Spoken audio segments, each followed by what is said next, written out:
Hey y'all, welcome to Adventures with Aggie. Adventures with Aggie is here to bring you powerful stories in sport that define adventures in life. Adventures with Aggie is brought to you by Coco's Coffee House. Coco's Coffee House is located at 175 Bleecker Street in Greenwich Village in New York City. Go check them out and tell them that Aggie sent you. Today we're launching Adventures with Aggie's Full Throttle. We're diving into the sport of racing and motorsports for the next 2 weeks. First up, we have David Malukas. David is an X30 world champion, and he's currently an Indy Lights driver for HMD Motorsports on the road to Indy. David is going to tell us about his story in the road to Indy with lots of laughs. Please welcome David. David, how are you doing today? I am doing great. I just came back from work and I still haven't ate or anything, but I'm excited to do this podcast. I can't wait. Awesome. Thank you so much for sacrificing your meal too to be here. I appreciate it. Awesome. Let's start. Can you give me your background, who you are and what you do?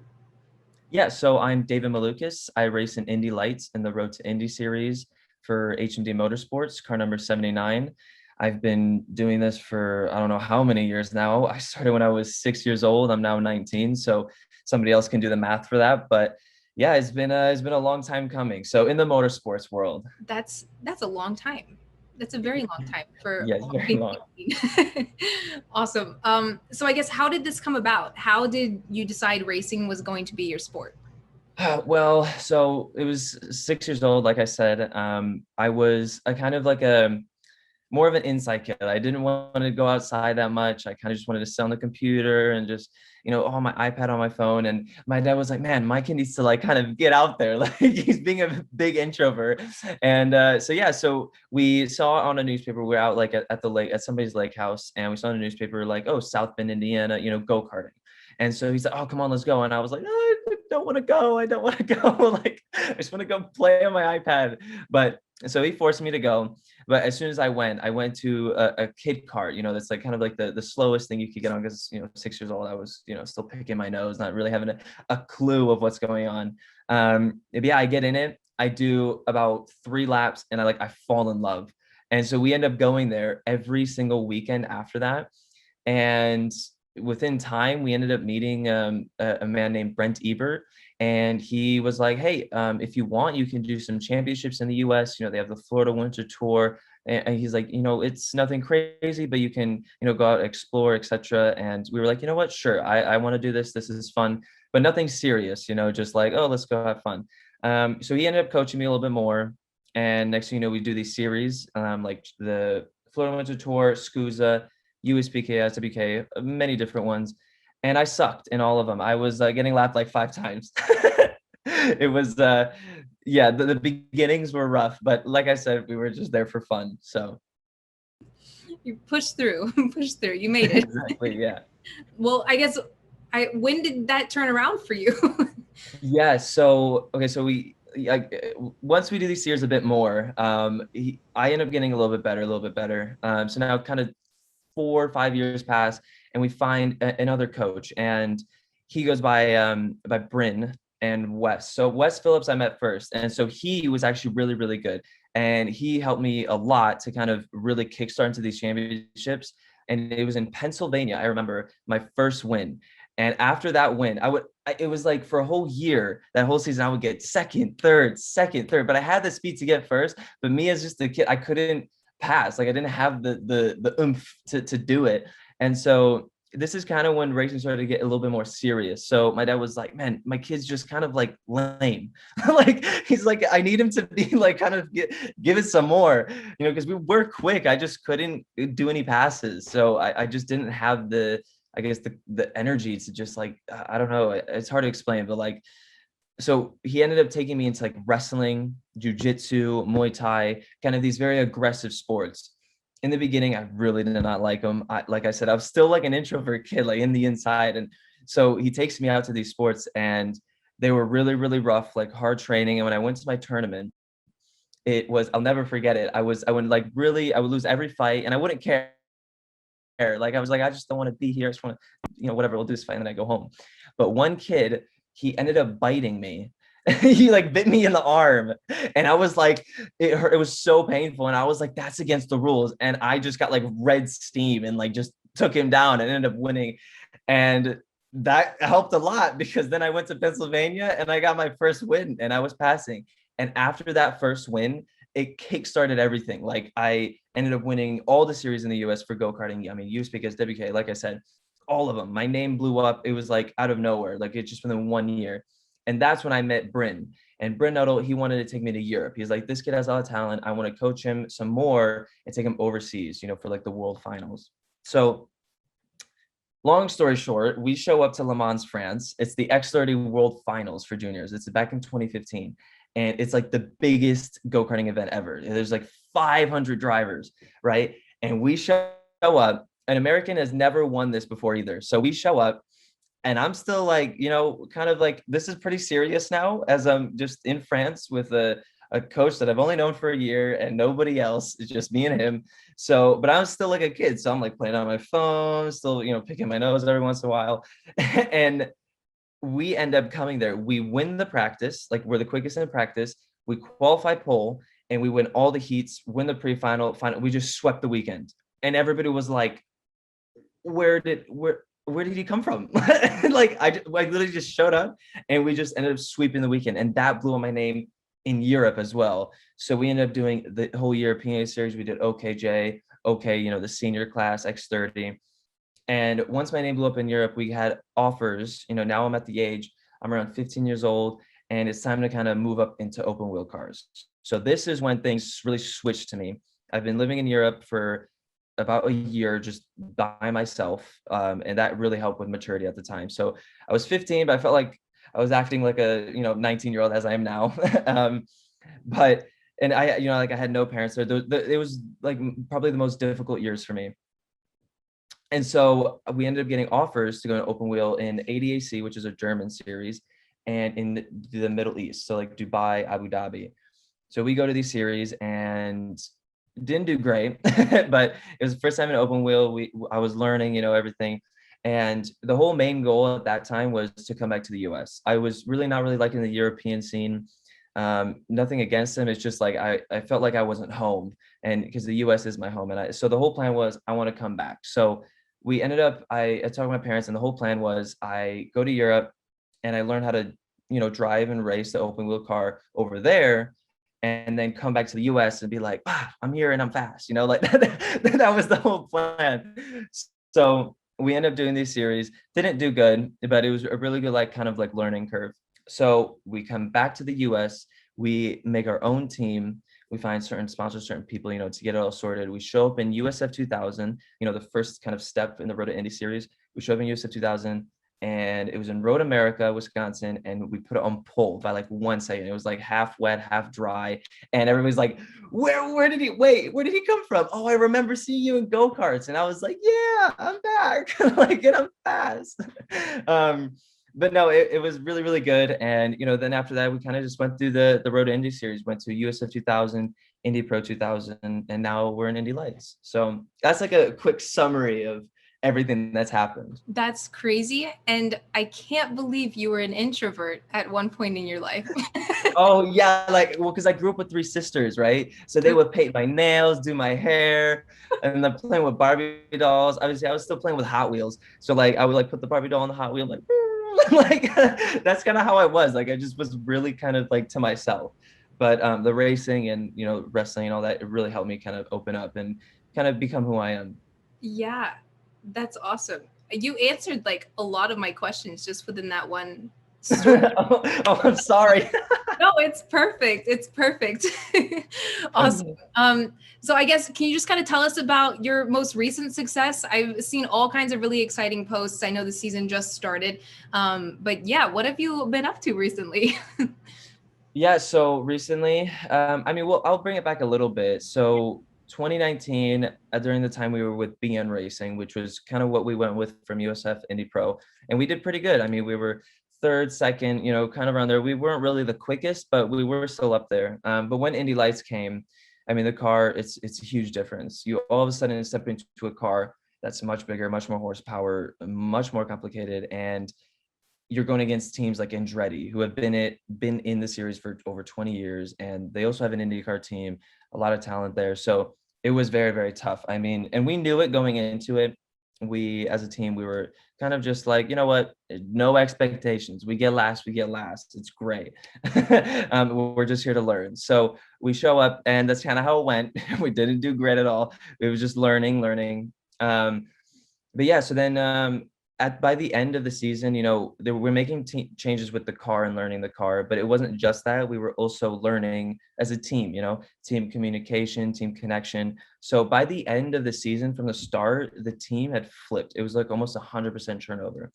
And that's when we ended up actually getting a different name change going into 2020. The team is completely different, new people. We switched our base from Chicago to Indianapolis, to be next to IMS, the amazing track. So, Indianapolis is home of racing. So we finally get all that sorted, and we show up in 2020 after really good testing days, really good people behind me. And me and the team, we end up showing up to St. Petersburg in March. Before, this is kind of just when COVID's like, oh, COVID, it's in the US now, very scary. And we end up, we only did one practice session, and we put on pole by like 2/10, and it was like a huge kind of like Uno reverse card because the year before we were like 6th, 7th. I mean, and in the Indy Lights field, it wasn't that big at the time, so that's kind of the bottom. But yeah, we showed up and we put on pole, and everybody's like, whoa, where'd they come from? But then they immediately lost track of that because everything got canceled because COVID came, and everybody's like, oh no. So COVID happened. It was very unfortunate, and they said that Indy Lights was going to come back to the series, with Indy Pro and USF like they did. But 2 weeks notice before it was supposed to start, where all the racing series were supposed to start, they canceled. And we had 2 weeks to figure out what to do, what series we're going to do, how we're going to get this car, how we're going to set it up before the first race. So we ended up going to FR, the Formula Regional Series, and within 2 weeks, we got the car, got it set up, and just showed up to Mid-Ohio and qualified second by like 1,000th off of first. Who actually, fun fact, Linus Lundqvist, he was first at, he would destroy that series. He won everything. And he's now with us this year in Indy Lights. So, and now it's almost like the competition still saves, because he's, number 2 on the championship right now. So, but yeah, going back, so FR season, we do that whole season, and then we did a lot of testing. We made a lot of connections. We got Linus, we got Benjamin in the team now. The team's grown even more time for us to prepare, this HMD Motorsports, the amazing team. And we showed up in Barber, and our team was really, really quick. So unfortunately, the first race, not my fault, there's nothing I could have done, but we got ran from the rear, and it came to kind of like an unfortunate end. Next race, we ended up winning. It was actually my first ever win in Indy Lights. It was been a long time coming. I feel like I was cursed. I was like, oh man, I need to get this win. So that was a very nerve-wracking race. But yeah, we ended up winning that. And then we showed up to St. Petersburg, qualified second, qualified first. And for race 1, we got third. Race 2, we ended up winning again, which was a very high pressure race as well. It was very intense.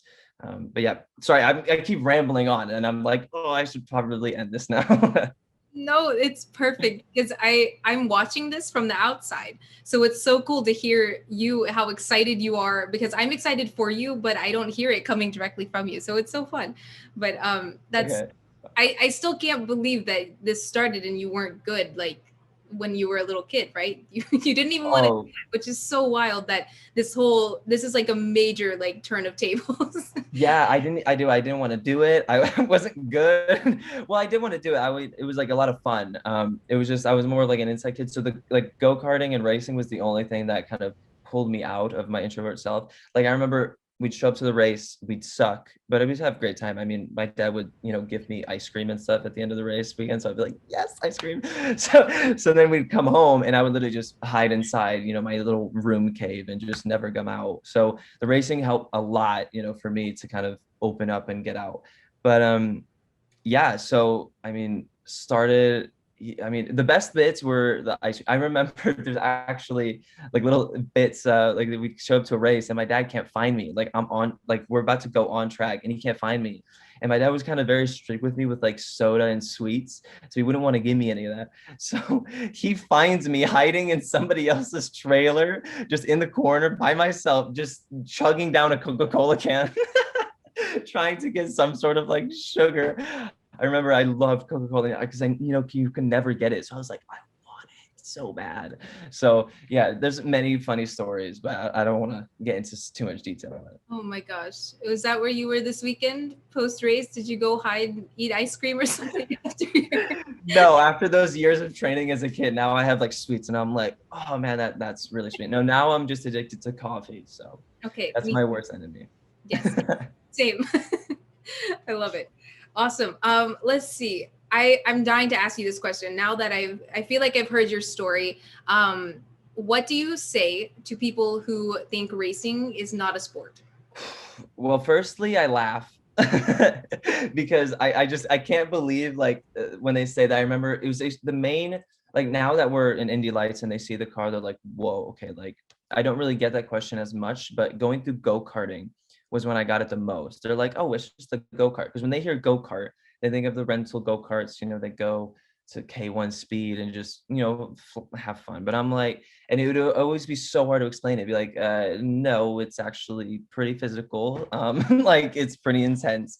But a lot of things that they don't understand, like, yes, it's physical, especially go-karting. I mean, you are the suspension. Your ribs are the suspension. I remember I'd always be bruised up, like, and I actually recently went back into a go-kart and I could only do like 10 laps and I was just like done. I was exhausted, like just so physically worn out. But yeah, so it's not just physical, but it's also mental, especially in racing. So, I mean, you're traveling at speeds. I mean, let's say the Freedom 100, for example, in the oval, we're traveling speeds of 200 miles an hour. You're in an area where it's 4 wide, you're going into a corner, you're all going around 195, 200 miles an hour, and you're just centimeter to centimeter of the wheel, and you have spotters talking into your ear. And during all of this, like you have to try to focus. I mean, like there's so much going on. And in the meantime, you have to try to focus and make sure you're making this pass done, or you're making sure you're not going to run into that guy or this guy. And it's very, very tough. And a lot of exercise that you'll see from other drivers is mental exercises. They'll try to test their reaction time and different ways to kind of trigger their brain, and multitasking as well. But yes, of course, it's also very physical. Even leading up to IndyCar, in IndyCar, they don't have power steering, right? So, I mean, a lot of the drivers, like I've talked to Pato Award and Oliver Askew, once they've moved up from Indy Lights, and the main thing they say is it's so physical. And the first thing you'll see many drivers is immediately go to the gym. So yeah, for people that say it's not a physical sport, I mean, like all I can do is just laugh. To me, it's just like, what do you mean? We're traveling speeds of 180, 200 miles an hour, and we have to react. And at the meantime, it's your whole body's in play. So yeah, like I said, it makes me laugh. But a funny story. So I come into Indy Lights from Indy Pro 2000, and the main thing, so you have to hit these brakes. So it's not a normal brake in a car. So your normal road car, it's this very soft brake. You just push it and it just starts braking. Well, in a race car, I mean, you need to slam it with your full force. I mean, you like full impact onto the brake, and then you slowly release, and you're using a lot of that strength. So going into it, I thought, much bigger part, carbon brakes. I mean, I'm going to need a lot of pressure for this. So I work out my legs. I actually get into the car and I realize it's not the legs, but it's the butt. Surprisingly, it's your butt that you use a lot for the brake application. But that's a kind of like a funny side for, a physical kind of perspective. Yeah, for sure. I'm on your side here. I totally believe you. I did karting when I was little, and I was always wiped out after, like you said, like 10 laps. I was like, wow. Yeah. Imagine doing it for hours and hours. But awesome. Well, I hope somebody listens to you and they're convinced. If not, we can laugh and move on. Yeah, exactly. Just End it with a laugh. Okay, that's fine. Yeah, sure. Yes. Awesome. Okay. So next question kind of related to, I guess, when you're in the car, right? You mentioned your butt is activated. I love this. What's going through your mind when you were on the last pace lap before green? A lot.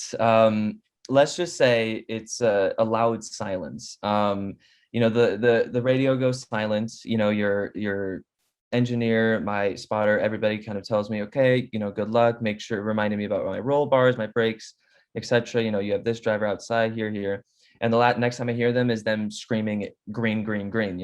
And in that period of when they've kind of stop talking to me, pace car lights go out and they're kind of quickly speeding up. Man, it's like you almost have so many thoughts that you just kind of just zone out and you're just thinking about one thing. And I would remember everything just goes so slow. Like even in St. Petersburg, everything just feels slow motion. I mean, I'm warming up my tires, warming up my brakes, and you come around that last corner and getting ready to line up. And all you could think about is just, you focus on this one thing and you're looking at the driver and you're like, okay, so how am I going to do this? You're trying to think of strategy. And I remember in my first years, this is actually, I think, part of maturity. And I think why, many older drivers could be better is situations like this, where you're under so much mental stress that you still need to, have some sort of focus and some sort of strategy. In the beginning years, I remember the engineers, telling me, okay, this is going to be a strategy. Let's try this.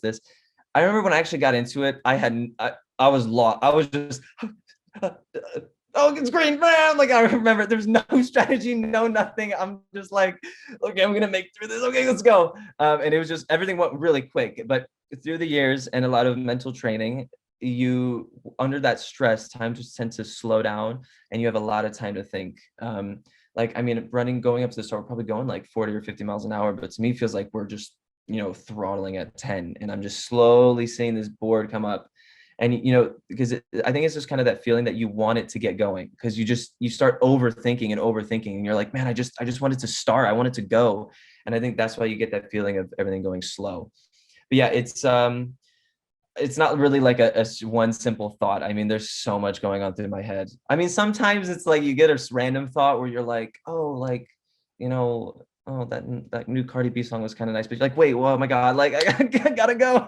Like, so you do get those random thoughts, but like I said, like that just comes through mental training, because it's normal for your mind to, get a random thought. But they don't play Cardi B through your radio for you?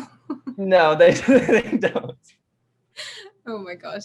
That was a perfect answer though. That's loud silence, but everything's happening at once, I guess. Yeah, like it's silence, if you were to listen in, there's nothing happening, but in my head it's like a race of its own. That's like, what is that meme where there's like the guy sitting in the room and he's like, everything's fine, and it's like fire. yes, that's exactly what it is. Yeah, sitting, everything's fine, but realistically it's just fire everywhere. So that's a good way of explaining it. I should have just went with that, just showed a meme like this one. I love it.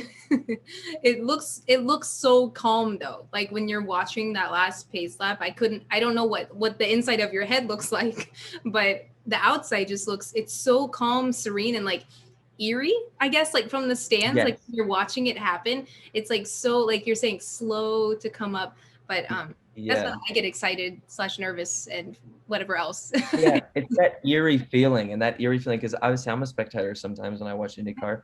And it's that eerie feeling that gets you excited. It's just, you're like, oh my God, it's like, it's the calm before the storm. It's this silence, everybody's lining up, and you already know it's going to be, a big bang. So Definitely. What are you working on next? I guess, what are you focused on? What's next for you? Well, so far we've been doing the Road to Indy series, which, by the way, is a very successful series, and a lot more drivers from all over the world are coming. I mean, you're hearing names like the Swedish invasion. A lot of Swedish drivers are coming over. And it's just because, you win USF2000, you get the scholarship to move up to Indy Pro, and from Indy Pro to Indy Lights to IndyCar, and it gives you that experience. And there's many different ways. It's not like you just get first and then you win. But I mean, if you're second, you're third. There's so many different ways, so many different opportunities for drivers to get their name out and to show it. So for drivers that don't have money, they can still make it to IndyCar. It's still very, very possible. That's why I think the series is so well. But I think our whole plan is to make it to IndyCar. I mean, like everybody else, we're leading the championship right now. The whole plan is to win it, of course, but no expectations again. I mean, we win it, we win it. We don't. Another year is fine. But yeah, so IndyCar would be a dream of mine. I mean, I watch them all the time. Even as a kid, I would love it, and it's just a beautiful race car. So I just really want to do a lap in it at least. I want you to too. And then I want to ask you how it was right after it, because I'd imagine be so excited. I would be so excited. You probably wouldn't even be able to hear me. My voice would be so high. I'd be like, yeah. Awesome. I love it. Let's see. 2 more for you. Who were some of the drivers that you looked up to when you were a kid? I looked up to Michael Schumacher. I actually met his son, Mick Schumacher, when we were racing in Europe, and it was a very cool and surreal experience. It's kind of, sad what happened to him, but I mean, throughout my years, I was always like, oh, Michael Schumacher, he was a big fan of mine and for my family. My family, my dad used to race Corvettes, so I guess the racing blood kind of runs through us. But yeah, Michael Schumacher all the way, and still is today. Amazing. Yes, great guy. I loved watching him too. Lots of fun. Cool. Last question for you. What is one piece of advice you would give to younger David? Ooh, that's a good one. Younger David. Don't get so angry of the little things is what I would say, because I used to be very sensitive to, I still am today. I'm still really working on it. But it kind of took me until now to realize, hey, that's an issue of mine. I should probably fix it. So when I was younger, I used to always, like, if the radio wasn't working, or if there was like a slight leak, in the go-karting, you sometimes have like a leak of the gas, so those little things would drive me insane, and I would lose my focus and everything. And I would just get so frustrated and angry, and I would, put it into my driving, and then my driving is not good. It's when you get to, there's a saying that you might hear sometimes, is to be fast, you need to drive like a grandma. So to drive very smooth and slow is actually quicker in some situations. So yeah, don't stress over the little things, because that is a big issue of mine. And my team knows, they always tell me on the radio, hey, if the radio's not working, please don't freak out. So it still is an issue today, but I just wish I would have figured it out from myself a little bit sooner. Definitely. Great advice. I think younger David would appreciate it. I've heard some crazy pieces of advice, I guess, to people's younger selves. I think one of my favorites was Connor Daly said, stay calm and don't hit stuff. And that's a good one. That's a really good one. But one of my favorites, I think. Awesome. Well, David, this was perfect. Thank you so much for coming on the show and sharing your story, and for sharing lots of laughs. Yes, thank you. I loved it. It was a lot of fun. David, thank you so much for sharing your story and giving us lots of laughs. Next up on Adventures with Aggie, we have another episode of Full Throttle with Robert McGinnis. Stay tuned.